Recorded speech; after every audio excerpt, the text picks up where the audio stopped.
नमस्कार फ्रेंड्स, मेरे चैनल पे आपका स्वागत है। तो मैं आज भी आपके लिए टॉप वैल्यू क्वेश्चंस लाई हूँ। तो चलिए देखते हैं।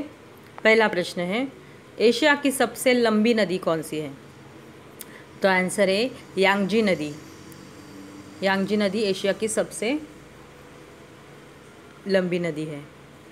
यांगजी नदी चीन में बहने वाली यह नदी एशिया की सबसे बड़ी तथा दुनिया की तीसरी सबसे बड़ी नदी है।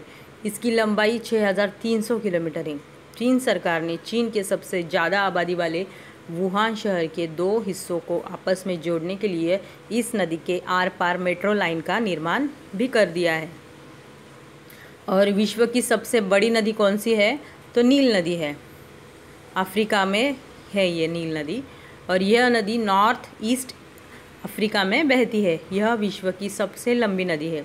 इसकी लंबाई है 6650 किलोमीटर यानी 4132 मील है। नील नदी अफ्रीका की सबसे बड़ी झील विक्टोरिया से निकलकर विस्तृत सहारा मरुस्थल के पूर्वी भाग को पार करती हुई उत्तर में भूमध्य सागर में उतर जाती है। भारत आने वाला चलिए दूसरा प्रश्न देखते हैं। भारत आने वाला पहला डच यात्री कौन था? तो आंसर है कार्नेलिस डे हस्तमान। और इससे पहले 1596 में भारत आने वाला पहला डच नागरिक कार्नेलिस डे हस्तमान था। डचों का पुर्तगालियों से संघर्ष हुआ और धीरे धीरे उन्होंने भारत के सारे मसाला उत्पादन के क्षेत्रों पर कब्जा कर लिया। कार्नेलिस डे हस्तमान भारत आने वाला पहला डच यात्री था। उसने 1595 और 96 ईस्वी में भारत की यात्रा की और अपने यात्रा विवरण में भारत के बारे में लिखा है। चलिए अगला प्रश्न, भारत का प्रथम सुपर कंप्यूटर का नाम क्या है? आंसर है परम 8000 सुपर कंप्यूटर। 1 जुलाई साल 1991 में सामने आया परम 8000 सुपर कंप्यूटर। यह भारत का अपना खुद का बनाया सुपर कंप्यूटर था। परम शब्द संस्कृत लैंग्वेज से लिया गया है, जिसका मतलब होता है सुप्रीम यानी कि सबसे ऊपर। 64 CPU वाला परम 8000 उस दौर के सुपर कंप्यूटर्स में बहुत ही आगे था। चलिए अगला प्रश्न, इंडिया डिवाइडेड बुक किसने लिखी थी? तो आंसर है डॉक्टर राजेंद्र प्रसाद, भारत के प्रथम राष्ट्रपति। विभाजन के समर्थकों एवं विरोधियों दोनों के लिए खंडित भारत एक आदर्श ग्रंथ माना गया। 1945 में इसी बात को ध्यान में रखकर राजेंद्र बाबू ने अंग्रेजी में पुस्तक लिखी, इंडिया डिवाइडेड, खंडित भारत, उसी का हिंदी अनुवाद है। तो ये आप IMP है, ध्यान में रखिए। राजेंद्र प्रसाद पढ़ाई लिखाई में अच्छे थे।